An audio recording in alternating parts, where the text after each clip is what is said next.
we can easily start those.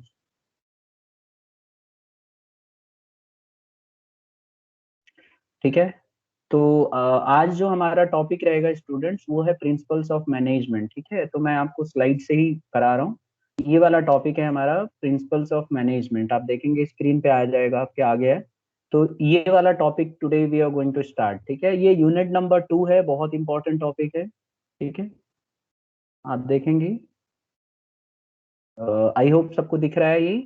ठीक है, तो देखिए ये वाला जो टॉपिक है ये हम करने जा रहे हैं। सबसे पहले देखिए प्रिंसिपल्स ऑफ मैनेजमेंट क्या होते हैं। What are principles of management? अगर आप देखो तो प्रिंसिपल्स किसको कहते हैं? प्रिंसिपल्स, जो सिद्धांत होते हैं वो हमारे प्रिंसिपल्स हैं, राइट। तो जो हमारे सिद्धांत हैं दैट इज प्रिंसिपल्स। तो यहाँ पे आप देखेंगे कि प्रिंसिपल से आप समझते क्या है। यहाँ पे देखिए, एक बार मैं दिखा रहा हूँ, स्क्रीन पे आने दो। हाँ जी, ये देखिए, principal refers to a statement which reflects the fundamental truth about some phenomena। Principles जो होते हैं ना, ये एक ऐसे स्टेटमेंट है। अगर आप देखो तो ये क्या है, ये स्टेटमेंट है। These are statements, okay. These are basically statements जो रिफ्लेक्ट करते हैं fundamental truth about some phenomena. ठीक है, ये फंडामेंटल ट्रुथ बताते हैं। तो जितने प्रिंसिपल्स बनाए गए, सिद्धांत बनाए गए, ये किसी ना किसी चीज के ऊपर लेके बनाए गए और काफी समय इस पे जिन्होंने भी प्रिंसिपल्स बनाए उन्होंने यूज किए हैं।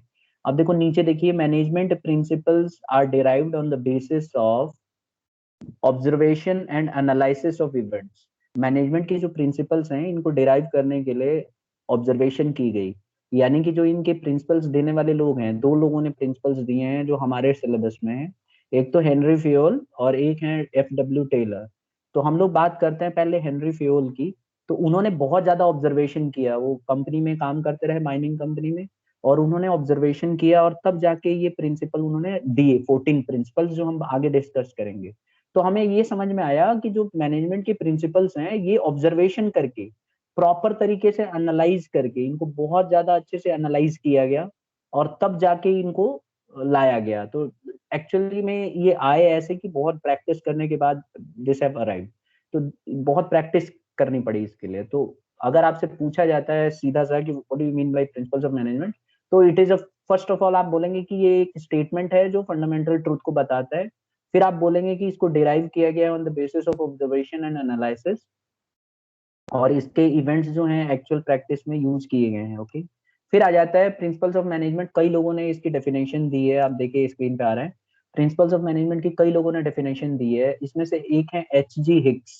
इनके अकॉर्डिंग क्या है प्रिंसिपल? देखिए, इनके according principles of management are the guiding rules और लॉज फॉर मैनेजरियल एक्शन। इनके लिए क्या है कि ये गाइडिंग रूल्स एंड लॉज हैं, ये गाइड करते हैं। ये ऐसे रूल्स हैं जो ऐसे लॉज हैं जो गाइड करने का काम करते हैं मैनेजमेंट एक्शंस के लिए। तो आप चाहो तो प्रिंसिपल्स ऑफ मैनेजमेंट में ये भी डेफिनेशन नोटबुक में आप लिख सकते हो, ज्यादा सुटेबल है और इजी भी है।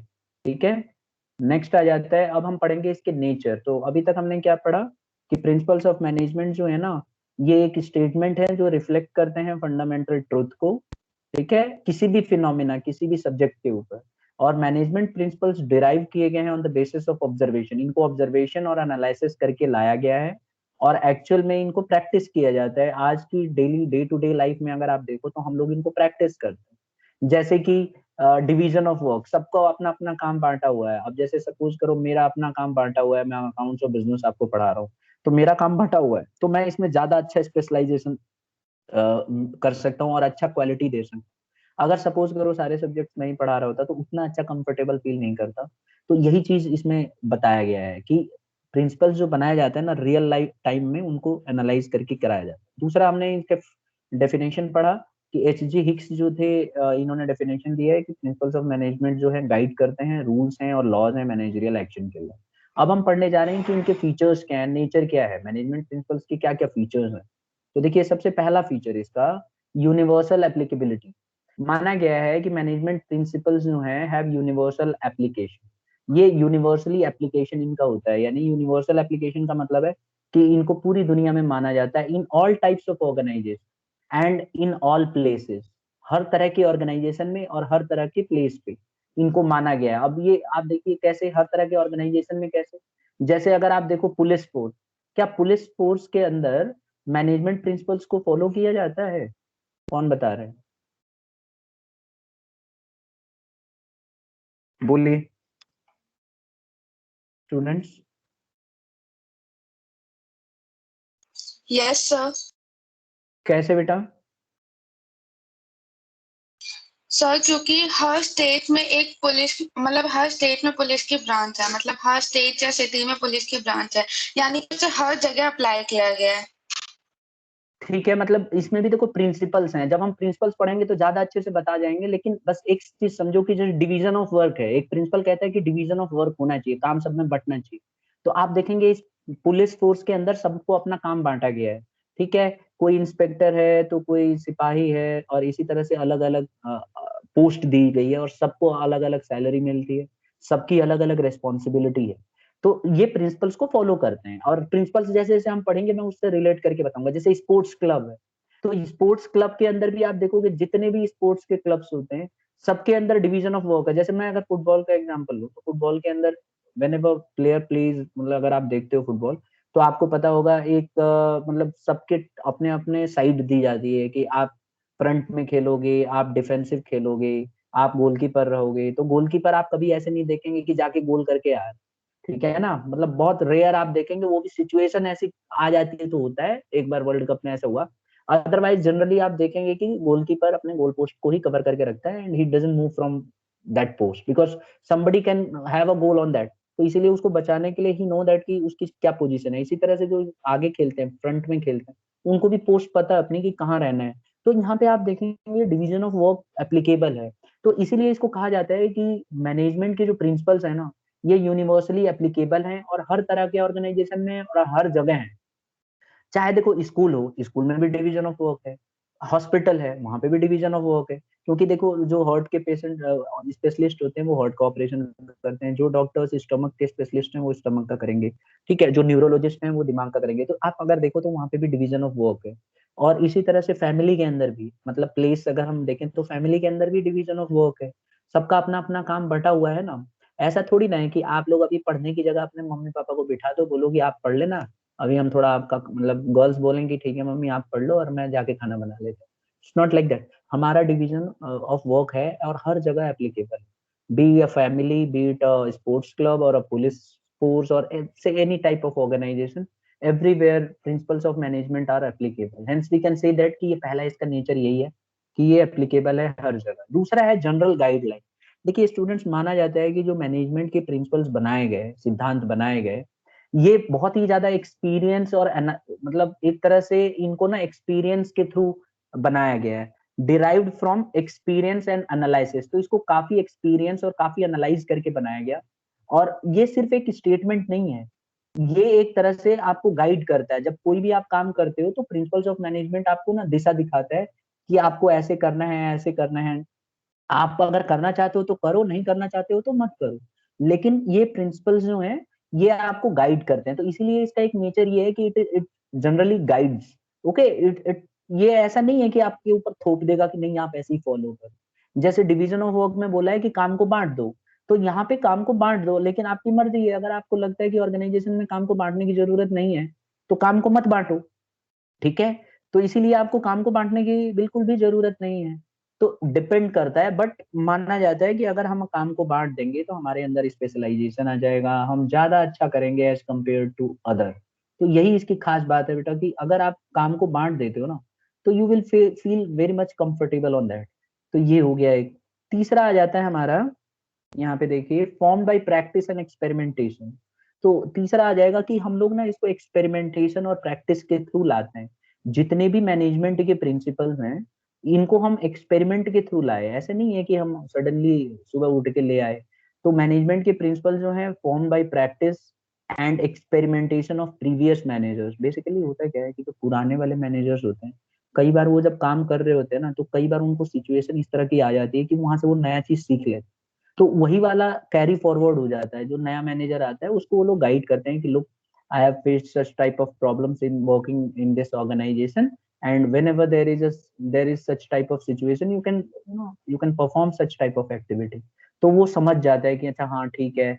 तो एक्सपीरियंस से भी आता है, ठीक है, एक्सपेरिमेंट करके भी आता है। तो ये सारी चीजें जो है प्रिंसिपल्स ऑफ मैनेजमेंट के अंदर आती है। फिर एक और है बेटा इसमें फोर्थ वाला प्रिंसिपल, फ्लेक्सिबल। मैनेजमेंट के जो प्रिंसिपल्स है ना, ये कभी भी स्टेटिक नहीं है, मतलब एक बार बन गए तो बन गए, ऐसी वाली बात नहीं है। They are applied in given situation, जैसे जैसे सिचुएशंस अराइज होती हैं वो हम उनको अप्लाई कर सकते हैं और सिचुएशन के हिसाब से हम इसको बदल सकते हैं। ठीक, तो मैनेजमेंट के जो प्रिंसिपल्स हैं ये कभी भी एक समान नहीं रहते, ये हर समय बदलते रहते हैं। ठीक है, और जरूरत पड़ने पे हम उसके हिसाब से ही ढाल सकते हैं। तो आप देखेंगे कि जितनी भी बड़ी बड़ी कंपनियां हैं, कंपनी अपने आप को सिचुएशन के हिसाब से चेंज करती हैं। जैसे आप देखो कोरोना के समय कितना सिचुएशन चेंज हो गई है, तो सभी कंपनियों ने अपने आप को चेंज कर दिया है, यानी कि एम्प्लॉय को वो, अब जैसे आज दिल्ली में देख लीजिए आप, ठीक है, आज छुट्टी है और कोई बाहर नहीं निकल सकता, तो कंपनी भी इसको फॉलो करेगी ना। ऐसा थोड़ी ना है कि कंपनी ने रूल बना रखा है कि सैटरडे को सबको ड्यूटी आना है तो बुलाएंगे जबरदस्ती, नहीं हो सकता ये। तो इसीलिए प्रिंसिपल्स ऑफ मैनेजमेंट सीधा फ्लेक्सिबल हैं और वो एक तरह से चेंज करने में मदद करते हैं, और आप अपने आप को उसके हिसाब से ही चेंज कर सकते हो। Is it clear to each and everybody? Yes let me sir. No. Yes sir. Okay, then comes the fifth nature of principles of management. देखिए ये बिहेवियरल है। कहा जाता है कि जो मैनेजमेंट के प्रिंसिपल्स हैं ये बिहेवियरल हैं। और ये ना, आप देखो किसी भी व्यक्ति की जो बिहेवियर होती है ना वो अनप्रेडिक्टेबल होती है और सिचुएशन के हिसाब से आती है। ठीक है, तो जैसे एग्जांपल के तौर पे team work as a principle is good for attainment of organisational goal. देखो एक बताया गया एक प्रिंसिपल है टीम वर्क, मतलब सबको एक साथ मिलके काम करना चाहिए, टीम में काम करना चाहिए। ऐसा प्रिंसिपल में बताया गया है कि भाई सबको मिलजुल के काम करना चाहिए। लेकिन अगर आप पेंटिंग करते हो, सपोज करो, ये देखो पिक्चर ध्यान से देखिए, ये पिक्चर आप ध्यान से देखो। हाँ, तो अगर मैं ये कह रहा हूँ कि अगर आप पेंटिंग कर रहे हो तो क्या टीम वर्क चाहिए या अकेले करना पसंद करो? Late me know. सर कौन बता? अकेले। अकेले। क्यों? और किसी की हेल्प नहीं चाहिए होगी? सर जो ताकि डिस्टरबेंस ना हो, फुल कंसंट्रेशन के साथ काम हो। अच्छा, ठीक है, आपने रीजन बताया, और कोई रीजन देखता हूँ कौन सही रीजन बता। पेंटिंग आप अकेले ही क्यों करना चाहेंगे? एनीबडी? क्योंकि सर वो हमारा गोल है, हमारी पेंटिंग में हेल्प करने से किसी और को कोई फायदा नहीं होगा। अच्छा चलो मान लो फायदा हो गया तो भी हेल्प नहीं लोगे? मान लो किसी ने बोला कि जो सबसे सुंदर पेंटिंग बनाएगा उसको हम प्राइज देंगे, दो ने बोला मैं हम दोनों मिलके बना लेते हैं, और किसी की फोटो बनानी है आपको, तो आप ऐसे में क्या करोगे? मतलब दोनों जने मिलके बना सकते हो क्या? ऐसा हो सकता है कि एक बोल देगा ठीक है तू अपर पार्ट बॉडी का बना दे, मतलब फेस बना दे, हाथ मुंह बना दे, और मैं लेग्स बना देती हूँ, या हाफ हाफ डिवाइड कर देते हैं, ऐसा हो सकता है क्या? नो सर, क्यों? एक शीट पे दो दो बनाएंगे वो, एक आप किसी का भी ढंग से नहीं बन पाएगा। हे भगवान, तुम लोगों ने आर्ट वार्ट करी है कि नहीं? बेटा आर्ट्स जब हम बनाते नहीं हैं सर, ड्राइंग नहीं पसंद, आप बताओ। चलो तो मैं बता देता हूँ बेटा, पेंटिंग अगर करते हो आप, तो पेंटिंग इमेजिनेशन पे बेस्ड होती है ना। जब किसी की शक्ल आप बनाओगे तो इमेजिनरी होते हैं, बेसिकली आप अपने दिमाग में वो कल्पना करके बनाते हो कोई फोटो। जैसे ये स्टूडेंट, ये देखो ये बना रही है तो पेड़ अपने कल्पना के हिसाब से बना रही है। अगर किसी का कोई पेंटिंग करेगा तो उसके मुंह बना देगा, मतलब गोरा बना देगा, कोई नीचे पैर उसका काला कर देगा, या फिर ऐसा बना देगा ऊपर पतला से शक्ल होगी और नीचे एकदम गैंडा की तरह होगा, तो पूरा खराब हो जाएगा ना। तो इसीलिए जब भी कोई फोटो बनाता है, कोई पेंटिंग का काम होता है, तो 101% ही करता है, क्योंकि ये सब कुछ बेस्ड होता है उसके मतलब बिहेवियर में, कि उसके मतलब वो सोच के बनाता है। तो इसीलिए कुछ काम ऐसे होते हैं जो आपको अकेले ही करने पड़ते हैं। तो देयरफॉर प्रिंसिपल्स ऑफ मैनेजमेंट तो यहाँ फ्लॉप हो गया ना। तो इसीलिए बोला गया है कि मेनली बिहेवियरल है, management of principles mainly behaviour के ऊपर है। अगर कहीं जरूरत है जहाँ पे एक अकेला आदमी ही काम करना है, टीम वर्क की जरूरत नहीं है, तो वहां पे टीम वर्क की जरूरत नहीं होगी। ठीक है, तो team work as a principle is good for attainment of organisational goal, but it is personalized intellectual task like painting a picture. When you paint a picture, you should be doing it lonely. ठीक है, individual contributions more valid than team work. तो यहाँ पे एक individual का ज्यादा value है और टीम वर्क की जरूरत नहीं होती है। लेकिन जब हम फुटबॉल खेलते हैं, क्रिकेट खेलते हैं, तो वहां पे हमें टीम वर्क चाहिए होती है, क्योंकि सारी टीम मिलके खेलेगी। तो यही चीज बताना चाहा है इसमें कि मैनेजमेंट के प्रिंसिपल्स बिहेवियरल होते हैं। याद हो गया? याद रहेगा ये पेंटिंग का एग्जाम्पल? Yes sir. चलिए, तो हम लोगों ने बेटा 5 पढ़ लिया। अब छठा देखो, कॉज एंड इफेक्ट रिलेशनशिप।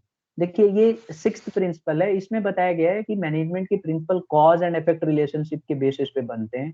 इसके अंदर किसी भी प्रिंसिपल को जब रखा गया तो उसका इफेक्ट भी बताया गया, मतलब ये बताया गया कि ऐसा करने से क्या इसका असर होगा। जैसे एक प्रिंसिपल है, अभी आगे आएगा, यहीं पे देखो, ये मैंने हाईलाइट करा हुआ है, यूनिटी ऑफ कमांड। ये हमारे हेनरी फ्योल ने एक प्रिंसिपल दिया था। इन्होंने कहा था कि कभी भी ऑर्डर ना एक व्यक्ति से आना चाहिए, यूनिटी होनी चाहिए। यूनिटी ऑफ कमांड का मतलब है whenever some order is given it should be given from only one and one boss। सिर्फ एक बॉस से आना चाहिए। जैसे सपोज करो स्कूल की छुट्टी हो रही है, तो स्कूल की छुट्टी के लिए जो जो भी बॉस होंगे, जैसे मान लीजिए उस समय प्रिंसिपल सर हैं, हेड, तो उनकी तरफ से ऑर्डर आना चाहिए कि आज छुट्टी रहेगी। ऐसा नहीं होगा कि क्लासमेट कोई टीचर बोल रहा है बेटा 2 दिन की छुट्टी है, फिर आपकी इंग्लिश वाली मैम आके बोल रही है 1 दिन की है, कोई आके बोल रहा है 1 हफ्ते की है। इसमें क्या होगा, स्टेट ऑफ कंफ्यूजन क्रिएट हो जाएगा और कोई किसी की सुनेगा नहीं। अगर बच्चों की मानी जाए तो वो कहेंगे जिन्होंने 7 दिन बोला है उनकी बात मान लेंगे, ठीक है? तो जिसको जिसमें फायदा होगा वो उसको मानेगा। तो इससे क्या होगा, जो बॉस है उसकी वैल्यू खत्म हो जाएगी, उसको कोई पूछेगा नहीं। तो इसीलिए यूनिटी ऑफ कमांड सजेस्ट किया था हेनरी फ्योल ने। इनका कहना ये था कि कभी भी कोई ऑर्डर आता है ना, तो ऑर्डर एक जगह से आना चाहिए, ना कि कई जगह से। ऐसा करने से क्या होगा, स्टेट ऑफ कंफ्यूजन खत्म हो जाएगा। तो देखो लास्ट वाली लाइन में लिखा हुआ है कि ऐसा करने से here the presence of unity of command is the cause.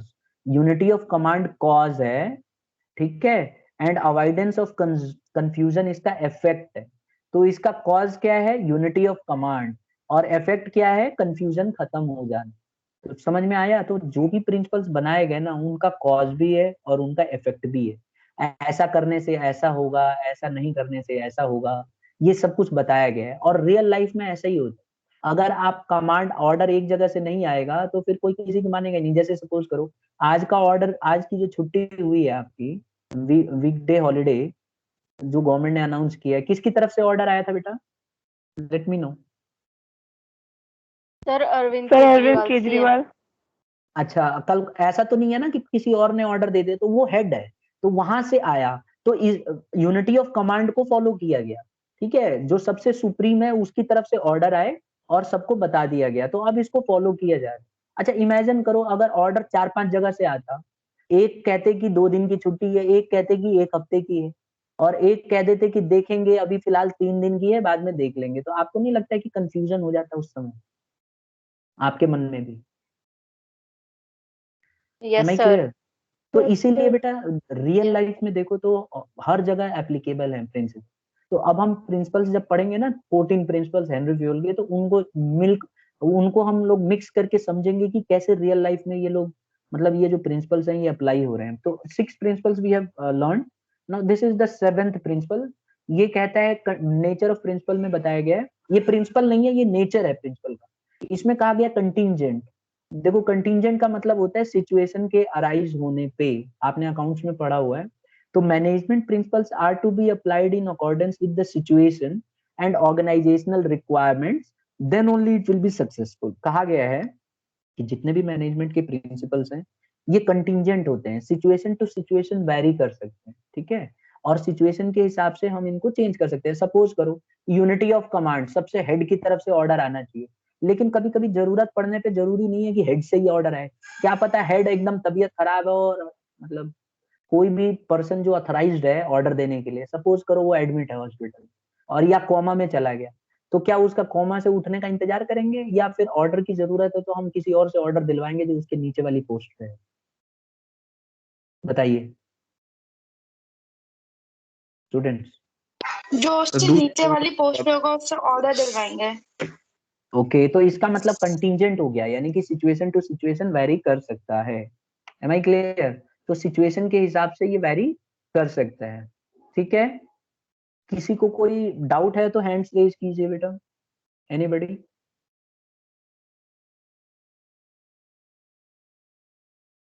मैं इसीलिए यहाँ पे आया हूँ, हैंड्स रेज करेंगे तो मुझे दिखेगा। Late me no anybody having any sort of doubt. चलिए ठीक है, तो किसी को कोई डाउट नहीं है, दैट्स गुड, ठीक है? तो आ गए हम वापस तो यहाँ पे देखिए बताया गया है, ये भी हम लोगों ने पार्ट कर लिया है कि कंटिंजेंट होता है मैनेजमेंट के प्रिंसिपल्स कंटिंजेंट हैं। तो ये हम लोगों ने 7 प्रिंसिपल्स पढ़े। लेट मी एक बार मुझे रिवाइज कर लेने देते हैं, फिर आगे बढ़ते हैं। तो देखिए ये वाले प्रिंसिपल्स आपने पढ़े। नंबर 1, सबसे पहले तो हम लोगों ने स्टार्टिंग से ही बता रहा हूँ कि प्रिंसिपल्स ऑफ मैनेजमेंट जो है ना, ये एक तरह से अगर आप देखेंगे तो प्रिंसिपल्स ऑफ मैनेजमेंट एक स्टेटमेंट है जो रिफ्लेक्ट करता है fundamental truth about some phenomena. और मैनेजमेंट प्रिंसिपल्स 2 जगह से डिराइव किए गए हैं, एक तो ऑब्जर्वेशन से और एक आप एक्सपेरिमेंटेशन से, और इनको प्रैक्टिस में लाया जाता है। फिर हम लोगों ने H.G. हिक्स की डेफिनेशन पढ़ी, जिसमें उन्होंने लिखा है कि principles of management guiding rules and laws of managerial action है। इफ यू फील इजी तो आप इसी को याद कर सकते हो। अब हमने नेचर ऑफ मैनेजमेंट एक एक करके पढ़ा। पहला हमने पढ़ा यूनिवर्सल एप्लीकेबिलिटी, जिसमें हमने पढ़ा कि मैनेजमेंट के जो प्रिंसिपल्स हैं पूरी दुनिया में इनको फॉलो किया जाता है और हर तरह के ऑर्गेनाइजेशन इनको फॉलो करते हैं, चाहे पुलिस फोर्स हो, चाहे स्पोर्ट्स क्लब हो, चाहे फैमिली मेंबर्स हो, चाहे हॉस्पिटल्स हो, कहीं भी आप चले जाइए मैनेजमेंट के प्रिंसिपल्स बेटा फॉलो होते हैं। दूसरा हमने पढ़ा जनरल गाइडलाइंस। इसमें हमने पढ़ा कि मैनेजमेंट के जो प्रिंसिपल्स है ना, ये सिर्फ जनरल जनरल गाइडलाइन है और ये गाइड करते हैं कि हम इसको फॉलो करें, लेकिन ऐसा नहीं कहते कि आप बिल्कुल इसको कर ही लो। आपकी मर्जी है, आप अगर करना चाहो तो फॉलो करो, नहीं करना चाहे तो मत करो। ये these statements are guidelines for action but not provide solution to all managerial problems। तो ये गाइडलाइन है लेकिन ये सोल्यूशन नहीं है। याद रखना इस पॉइंट को। ये लास्ट वाली लाइन जो देख रहे हो ना आप, ये कर्सर देखो, तो ये वाला आपको पूरा लर्न करना है, मतलब अच्छे से लिख लेना नोट्स में। फिर है form by practice and experimentation. कहा जाता है कि मैनेजमेंट के जो प्रिंसिपल्स हैं ये एक्सपेरिमेंटेशन के थ्रू फॉर्म किए गए हैं और प्रैक्टिस के थ्रू आते हैं। तो और प्रीवियस मैनेजर्स कई बार इसको लाते हैं। तो आप अगर देखेंगे बहुत सारा एक्सपेरिमेंटेशन, प्रैक्टिस और experiences of the previous managers, इसको बनाया गया है। नेक्स्ट आ जाता है फ्लेक्सिबल। मैनेजमेंट के प्रिंसिपल्स ना कभी भी स्टैटिक नहीं रहते, ये समय के साथ बदलते रहते हैं और बहुत ही ज्यादा फ्लेक्सिबल माने गए हैं। फिर एक और आता है मेनली बिहेवियरल। कहा गया है कि जो मैनेजमेंट के प्रिंसिपल्स हैं, देखो ह्यूमन बीइंग की ना बिहेवियर अनप्रेडिक्टेबल है, मतलब किसी का बिहेवियर आप 100% बता नहीं सकते, तो सिचुएशन टू सिचुएशन वेरी कर सकती है। तो इसीलिए मैनेजमेंट के प्रिंसिपल्स ज्यादातर बिहेवियरल हैं, ह्यूमन बीइंग के सिचुएशन के हिसाब से अप्लाई किए जाते हैं। जैसे पेंटिंग की बात करी थी, जब हम पेंटिंग करते हैं तो हमें टीम वर्क नहीं चाहिए, अकेले करना चाहते हैं। लेकिन जब हम फुटबॉल खेलते हैं या कोई मैच खेलते हैं या कोई दूसरा काम करते हैं तो उसमें हमारा यूनिटी चाहिए, टीम वर्क होता है। तो ये सब जरूरी है। अब जैसे मैं पढ़ा रहा हूँ आप, तो क्या मैं टीम वर्क के साथ पढ़ा रहा हूँ या फिर इंडिविजुअल अपने एफर्ट्स से पढ़ा रहा हूँ? Let me know who is going to answer. कौन सा प्रिंसिपल अप्लाई कर रहा हूँ? क्या मैं टीम वर्क को यूज सर कर रहा टीम हूँ? वर्क हो रहा है। Very good. कोई ऐसा बच्चा है जो बोले कि सर मैं अकेले ही सब कुछ कर रहा हूँ? ऐसा तो बिल्कुल नो नहीं है। क्योंकि अगर आप लोगों का कोऑपरेशन नहीं होता तो ये क्लास 1 मिनट भी नहीं चलती। मान के चलिए सभी बच्चे छोड़ के चले जाएं तो फिर तो मैं अकेले ही गाना गाता रह जाऊंगा। नंबर 1। नंबर 2, मान लीजिए बच्चों ने अनम्यूट कर दिया और सबने हल्ला उपाड़ कर दिया, जैसे किसी ने भजन शुरू कर दिया पीछे बैकग्राउंड पे, जैसे कल कर रखा था एक स्टूडेंट ने, तो क्लास पॉसिबल हो नहीं पाएगी। तो यहाँ पे क्या है, टीम वर्क चल रहा है, ठीक है। लेकिन कई बार क्या होता है, टीम वर्क की जरूरत नहीं होती है, मेनली बिहेवियरल। जैसे मान लीजिए ये मैं स्लाइड जो आपको रिप्रेजेंट कर रहा हूँ कंप्यूटर पे अपने मेल से, तो ये मैं आपका तो हेल्प नहीं लिया मैंने, तो वहां पे बिहेवियरल है, क्योंकि मुझे क्या नोट्स में रखना है I will decide. Okay, I don't want the help of some students, but if I feel like doing that I can do it. हो सकता है कि मैं प्रेजेंटेशन के लिए एक बच्चे को बोल दूं और वो प्रेजेंट करने लग जाएगा यही वाली क्लास। तो टीम वर्क बहुत जरूरी है और बहुत इंटरेस्टिंग हो सकता है ऐसा करने से। तो ये सारी चीजें जो है प्रिंसिपल्स ऑफ मैनेजमेंट यूज हो रही हैं, इनफैक्ट अभी पढ़ा रहा हूं मैं तब भी यूज हो रही हैं, आपने देख लिया एग्जांपल के। फिर आ जाए cause and effect relationship. Cause and effect relationship सीधा सीधा कहता है कि कोई भी प्रिंसिपल्स जो है उसका कॉज भी होता है और इफेक्ट भी होता है।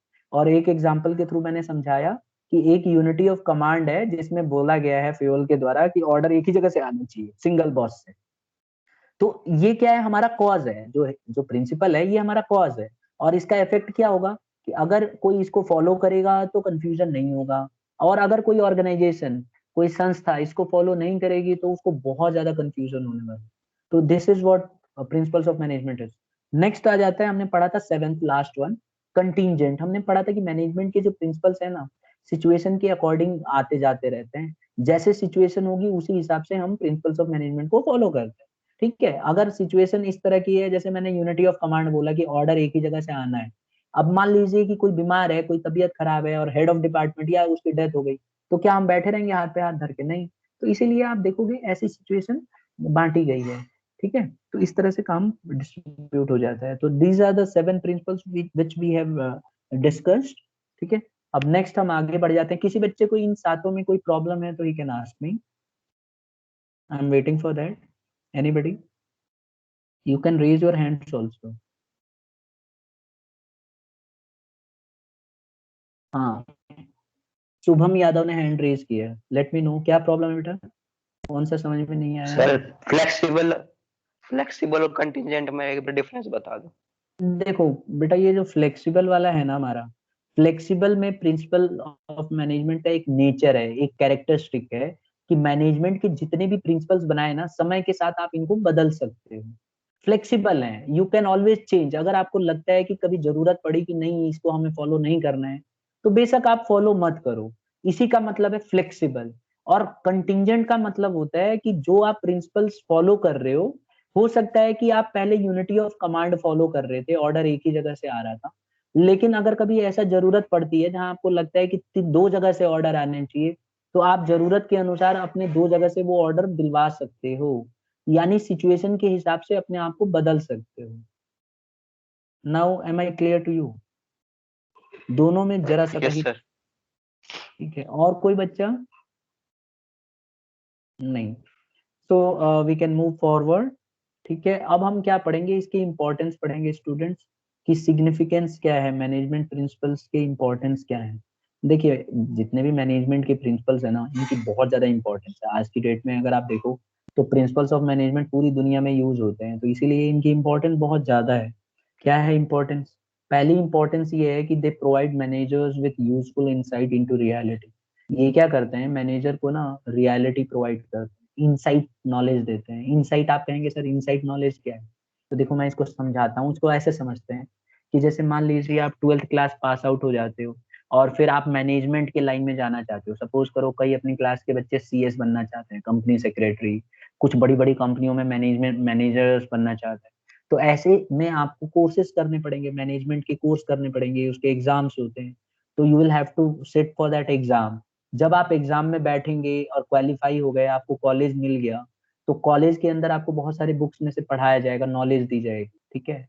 तो वहां पे आपको बहुत सारी ऐसी चीजें बताई जाएंगी कि किस तरह से आपको बिहेव करना चाहिए बड़ी कंपनी के अंदर, अपने एम्प्लॉयज को कैसे डील करना चाहिए, ठीक है। और आपको ना बहुत सारी ऐसी सिचुएशंस के हिसाब से आपको बहुत नॉलेज दिया जाएगा। जैसे कि अगर स्ट्राइक होता है तो आपको किस तरह से बात करना चाहिए, आपको स्ट्राइक के बीच में जाना चाहिए कि नहीं जाना चाहिए, आपको किस तरह से मतलब उस झगड़े को खत्म करना चाहिए, एम्प्लॉयज की प्रॉब्लम है तो कैसे आपको मतलब पूरे झुंड में बुलाना चाहिए या उनका जो हेड है उसको लाके बुलाना चाहिए। इस तरह की नॉलेज दी जाती है।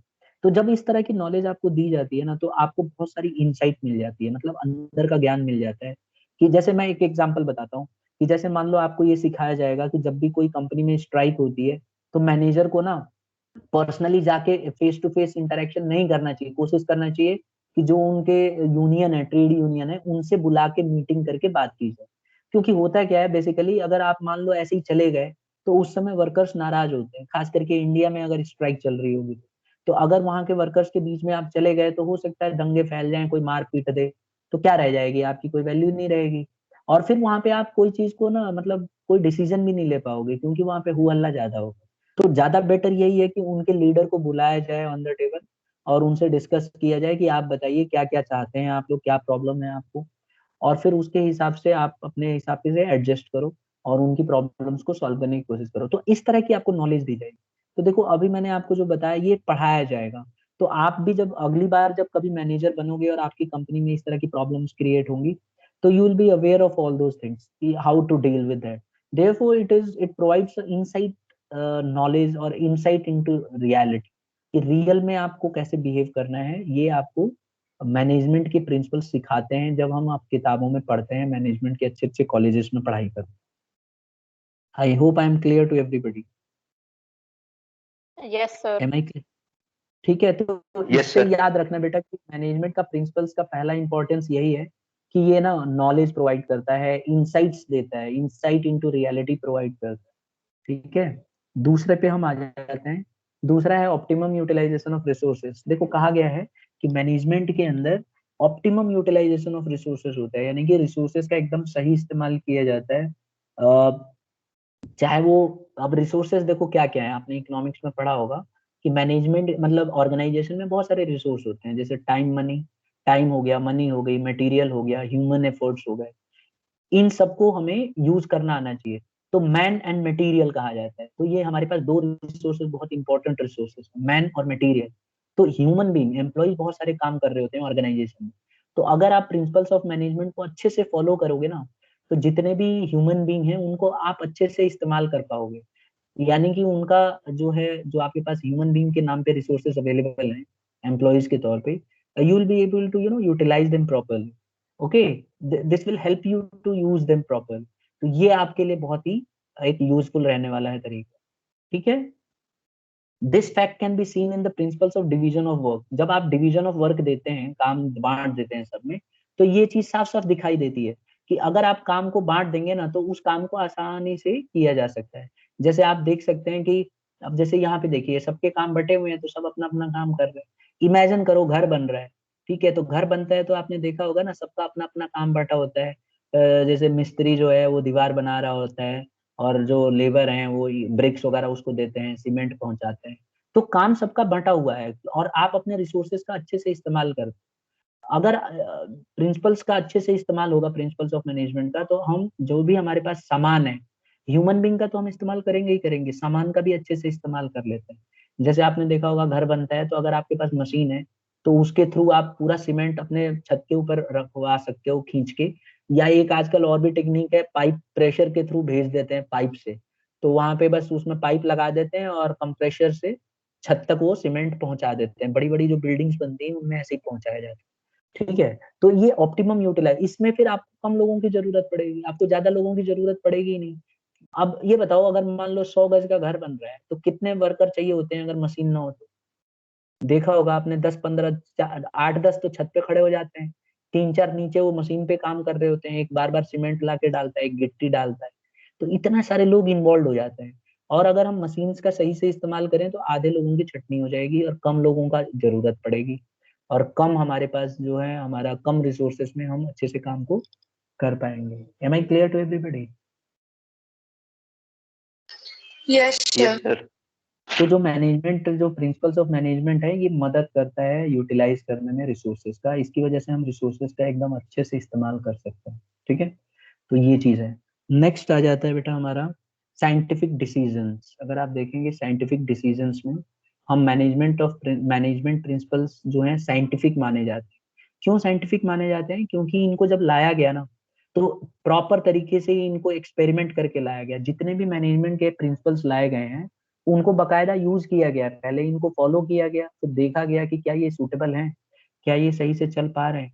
अगर ये सही से सूटेबल है तो इनको यूज किया जाता है। तो इसीलिए मैनेजमेंट के जो प्रिंसिपल्स हैं, they are very much, you can say कि ये जो है साइंटिफिक डिसीजंस पे बेस्ड होते हैं। ठीक है, because we have already tried that. हम पहले से उनको ट्राई कर चुके हैं, इम्प्लीमेंट कर चुके हैं। जैसे डिवीजन ऑफ वर्क है, हम बार बार इसको इम्प्लीमेंट करते हैं, हम देखते हैं कि ऐसा करने से हमारा काम अच्छा होता है। इसी तरह से बहुत सारे प्रिंसिपल्स हैं, जैसे जैसे हम पढ़ेंगे तभी डिस्कस करेंगे। अभी उन प्रिंसिपल्स के मैं नाम बताऊंगा, तो you are not familiar with those principles. तो हमने 3 पढ़ लिया। एक बार मैं वापस ले चलता हूँ पहले सिग्निफिकेंस की तरफ। तो पहला सिग्निफिकेंस ऑफ मैनेजमेंट आप देखिए, ये है प्रोवाइडिंग मैनेजर्स विथ, एक मिनट आ रहा है, हाँ, providing managers with useful insights into reality. कह रहा है कि मैनेजर को इनसाइट नॉलेज देता है कि उसको क्या करना है, कैसे करना है, किस समय क्या सिचुएशन रहेगी तो कैसे बिहेव करेगा, ये सारी चीज। दूसरा हमने पढ़ा कि optimum utilisation of resources, resources का सही इस्तेमाल किया जाता है। तो प्रिंसिपल्स ऑफ मैनेजमेंट जो है ना, ये पॉइंट आउट करते हैं कि किस तरह से काम होगा, ठीक है, कितने लोगों की जरूरत होगी, और हम उसी हिसाब से लोगों को रखते हैं और उनका इस्तेमाल करते हैं। और उसी हिसाब से हम मटेरियल को भी लाते हैं कि कौन कौन से मटेरियल की जरूरत पड़ेगी। तो ये इसीलिए हम कह सकते हैं कि ये हमारे को बहुत इंपॉर्टेंस है हमारे। तीसरा है साइंटिफिक डिसीजंस। अभी मैंने बताया कि जितने भी प्रिंसिपल्स आते हैं सब साइंटिफिकली प्रूवन होते हैं, एंड अप्रोप्रिएट डिसीजन हम ले सकते हैं एट राइट टाइम। चौथा जो आता है, मीटिंग चेंजिंग एनवायरमेंट रिक्वायरमेंट्स। देखिए, चौथा सिग्निफिकेंस ये है मैनेजमेंट प्रिंसिपल्स का कि ये एनवायरनमेंट मतलब जैसे जैसे एनवायरनमेंट होगा मैनेजमेंट प्रिंसिपल्स जो हैं उसके हिसाब से चेंज हो सकते हैं। जैसा कि हम पीछे पढ़ चुके हैं management principles are highly flexible, तो बहुत ज्यादा फ्लेक्सिबल होते हैं मैनेजमेंट, तो and therefore can be modified, तो जरूरत के अनुसार हम इसको मॉडिफाई कर सकते हैं। ठीक है, तो प्रॉपर मीटिंग लेके आप देख सकते हो पिक्चर में भी, यहाँ पे आप देख सकते हैं कि ये जो है यहाँ पे मीटिंग हो रही है और इसमें जो भी जरूरत है उसके अकॉर्डिंग हम अपने आप को बदल सकते हैं। These are the managers and the boss standing right, और आप देख सकते हो यहाँ पे she is just you know let them letting all the people to know what will be the changes। तो वो बता रही है कि कैसे कैसे इसमें बदलाव किया जा सकता है, जरूरत पड़ने पे हम उसको चेंज कर सकते हैं। नेक्स्ट है फुलफिलिंग सोशल रेस्पॉन्सिबिलिटी। ये क्या करता है, सोशल रेस्पॉन्सिबिलिटी को फुलफिल करने में मदद करता है। Good quality products to the consumers या customers, care for environment, opportunities for employment, education for children etcetera are some of the examples of social responsibility. तो ये सोशल रेस्पॉन्सिबिलिटी को फुलफिल करता है। अगर आप देखेंगे ना मैनेजमेंट के जो प्रिंसिपल्स हैं, जब मैं पढ़ाऊंगा तो आपको मैं बताऊंगा वहां पे कि ये ना एनवायरनमेंट के हिसाब से बनाए गए हैं। जैसे अगर आप देखेंगे इसमें कहा गया है कि जो एम्प्लॉयज हैं उनको अच्छी सैलरी देनी चाहिए, तो यहाँ पे अच्छा मतलब एम्प्लॉयमेंट के बारे में भी सोचा जाए। ठीक है, एम्प्लॉयज के बारे में सोचा जा रहा है, उसमें बोला गया है कि उनको ग्रोथ देना चाहिए, मतलब उनको नॉलेज देना चाहिए। तो अगर आप देखेंगे प्रिंसिपल्स ऑफ मैनेजमेंट के, तो प्रिंसिपल्स ऑफ मैनेजमेंट सोसाइटी की जो जिम्मेवारियां हैं इसको पूरा करते हुए नजर आए। ठीक है, इस तरह के प्रिंसिपल्स बनाए गए जिनको फॉलो करने पे आप सोसाइटी की मदद करते हो। ठीक है, और हमें मतलब बिजनेस ऑर्गेनाइजेशन अगर प्रिंसिपल्स ऑफ मैनेजमेंट को फॉलो करती है तो they are definitely going to use all these things. तो ऑटोमेटिकली बनाया इसी तरह से गया है कि आप अपनी सोसाइटी के प्रति जो आपकी जिम्मेवारी है, you will be able to complete all those responsibilities, तो आप कर पाएंगे। फिर एक और है इंपॉर्टेंस इसका, management training education and research.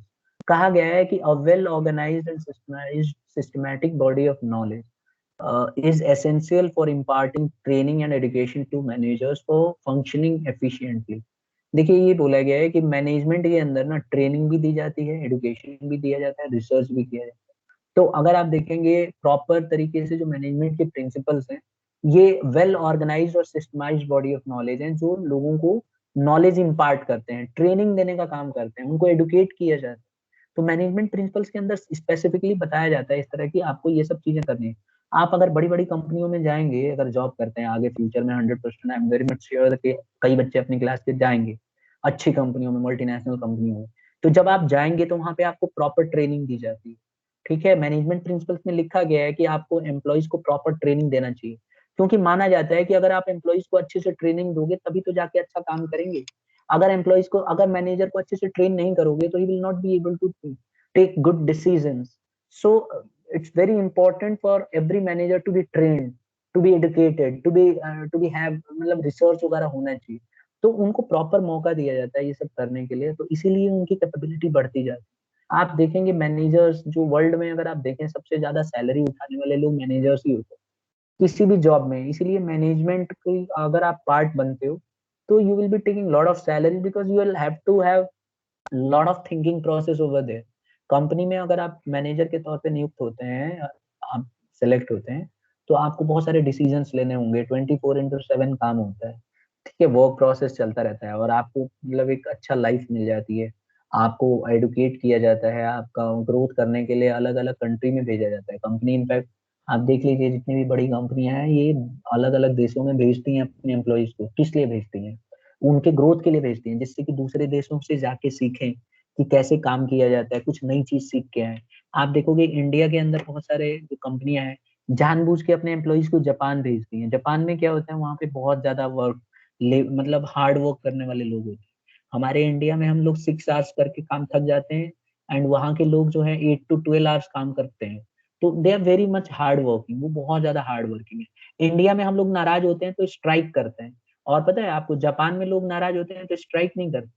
वो लोग क्या करते हैं, अपने वर्किंग आवर्स को और बढ़ा देते हैं। कहते हैं कि अगर हमारी डिमांड को पूरा नहीं किया जा रहा है तो हम और ज्यादा काम करेंगे, जिससे कि हमारे ओनर को शर्म आए और उसको फील हो कि हम बहुत मेहनती हैं, तो शर्म के मारे वो पैसा बढ़ाए। आपको लगता है कि इंडिया में ऐसा करने से काम हो सकता है? बिल्कुल नहीं होगा सर। क्या होगा बेटा? पहला कॉज तो ये हो गया, इफेक्ट बताओ। ओनर को कुछ अगर फर्क नहीं पड़ेगा। ओनर को मतलब ओनर खुश होगा क्या, और कहेगा चलो भला, वो कहेगा कि चलो इनको तंग करने में फायदा हो गया मेरा, बेचारे 12-12 घंटे काम कर रहे हैं, मेरी कंपनी का काम अच्छा हो जाएगा, प्रॉफिट हो जाएगा, ऐसे सोचेंगे। ऐसे स्कूल तो वैसे वर्कर भी नहीं करेंगे इतना काम। नहीं, अगर अगर वर्कर करना शुरू कर दें तो एक बार को मैं पूछ रहा हूँ आपसे, इसका कुछ अच्छा इफेक्ट हो सकता है क्या, या उल्टा इफेक्ट होगा?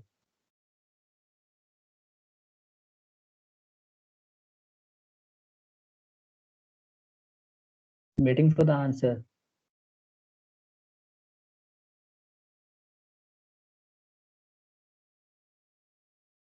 सर इंडिया में बहुत सेल्फिश लोग हैं, उनको कुछ फर्क नहीं पड़ता। ठीक है, तो आप मैनेजर बनेंगे तो आप फॉलो नहीं करेंगे, यही कह रही हो? ठीक है, है सबकी, मैं ये कह रहा हूँ, आप अगर मान लो टॉप लेवल पे हो, सपोज करो आप बड़े पोस्ट पे हो, टॉप लेवल मैनेजमेंट में, और आपके एम्प्लॉइज धरना दे रहे हैं, गेट पे बैठे हुए हैं, ठीक है, बिना खाना खाए अन्न पिए, मतलब सब ऐसे बैठे हुए हैं, और डिमांड कर रहे हैं कि उनकी सैलरी बढ़ाई जाए, तो आपका मतलब क्या व्यू होगा ये बताइए? मतलब धरना नहीं दे रहे हैं, खूब काम कर रहे हैं, मन लगा के काम कर रहे हैं, और शो करना चाह रहे हैं कि वो बहुत मेहनती हैं और उनकी सैलरी और बढ़नी चाहिए। आप अपना व्यू बताओ, आपका क्या मन कहता है, आप बढ़ाओगी या बोलोगी कि अच्छा ही कर रहे हैं, चलो बढ़िया है? सर पहले उस बच्चे से व्यू ले लूं फिर आपसे पूछता हूँ। हाँ, सिर्फ मेरे कहने से थोड़ी ना होगा सर, अरे बाकी मैं बोल लोगों तो रहा हूँ कि आप टॉप लेवल पे हो, आप बताओ ना अपना डिसीजन क्या होगा, मन मन की बताओ कि क्या करोगी, पैसे बढ़ाने की सोचोगी, थोड़ा बहुत मन में आएगा ऐसा ख्याल कि चलो थोड़ा सा बढ़ा देते, बेचारे इतना दिन रात काम कर वो रहे हैं? तो आएगा सर। तो बस जब आपके दिमाग में आ रहा है तो दूसरों के भी दिमाग में आएगा, खाली दुनिया ऊपर आप ही एक अच्छी थोड़ी ना व्यक्ति हो, और भी अच्छे लोग हैं। अपनी क्लास में आधे बच्चे हैं जो कहेंगे कि सर अगर ऐसा होगा तो हम सोचेंगे कि थोड़ा सा चलो बढ़ा दें, और अगर तोड़ फोड़ होगा तो आधी क्लास यूं कहेगी कि सर तोड़ फोड़ होगा ना तो उनको उन्हीं से भरवाएंगे, उन्हीं की सैलरी काटेंगे। आधे बच्चे कहेंगे सर पहले ही कर देंगे, नहीं तो हमारा बहुत डैमेज। तो सबके अपने अपने व्यू हैं, ठीक है। तो जब हम फॉरेन कंट्री में जाते हैं और वहाँ का कल्चर सीखते हैं, तो हम आके यहाँ पे एक्सपेरिमेंट कर सकते हैं, because management principles are based on experimentation, based on practice. So what you have learned there in Japan, you can implement here in India also, okay, and you can see whether it works और not. आप देख सकती हो ना। हाँ, एक boys में से किसी बच्चे ने पूछा था, हैंड रेज करो, किसने पूछा था, हैंड रेज कीजिए बेटा, एनीबडी? एक बच्चे का डाउट था कुछ, मैंने उनको रोक दिया था उस समय। कुछ नहीं सर, हो गया, हो डाउट गया समझ आ डाउट? गया। Yes sir. चलिए ठीक है, तो चमत्कार हो गया। ठीक है, हम आगे बढ़ जाते हैं। ठीक है, तो ये थे बेटे हमारे 6 सिग्निफिकेंस ऑफ मैनेजमेंट। एक बार जल्दी जल्दी मैं बता देता हूँ। पहला हमने पढ़ा कि मैनेजमेंट जो है यूजफुल इंसाइट देता है, ये रहा। मैनेजमेंट जो है हमें यूजफुल इंसाइट देता है, यानी कि हमें नॉलेज देता है, और उसके बदौलत हम लोगों को पता चल जाता है कि क्या कैसे समय पे क्या डिसीजन लेना चाहिए, क्या नहीं लेना चाहिए। दूसरा हमें बताया गया है कि optimum utilisation of resources, resources का हम अच्छे से इस्तेमाल कर सकते हैं, ये बताया गया है इसकी मदद से। तीसरा है कि हम साइंटिफिक डिसीजन लेते हैं, क्योंकि जितने भी प्रिंसिपल्स बनाए गए हैं बेस्ड ऑन एक्सपेरिमेंटेशन है, तो इसीलिए ये साइंटिफिक डिसीजन ले सकते हैं। चौथा है मीटिंग चेंजिंग एनवायरनमेंट, जरूरत के अनुसार हम अपने आप को बदल सकते हैं, ये प्रिंसिपल्स ऑफ मैनेजमेंट कहते हैं। फिर हम प्रिंसिपल्स ऑफ मैनेजमेंट का एक सबसे बड़ा इंपॉर्टेंस ये है कि ये सोशल रिस्पॉन्सिबिलिटी को फुलफिल करने में मदद करता है, क्योंकि जितने भी मैनेजमेंट के प्रिंसिपल्स बनाए गए हैं इसी हिसाब से बनाए गए हैं कि हम सोसाइटी की नीड्स को पूरा कर सकें।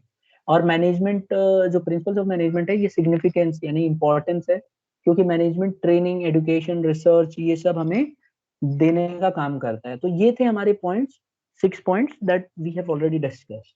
So from next class we'll be discussing this topic. मैं दिखा देता हूँ।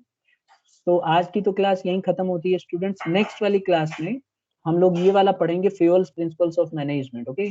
तो from next class will be doing this, I will be sending this PDF to you, आप उसको सेव करके रख लीजिएगा परमानेंट, कोई चेंजेस होंगे तो मैं अपडेट करता रहूंगा, तो ये पीडीएफ सेव करके रखना है, ठीक है।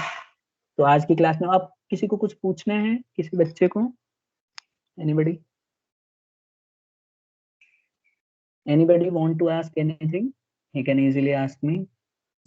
सर लेक्चर शेयर कर देना। हाँ बिल्कुल, कर दूंगा शेयर बेटा।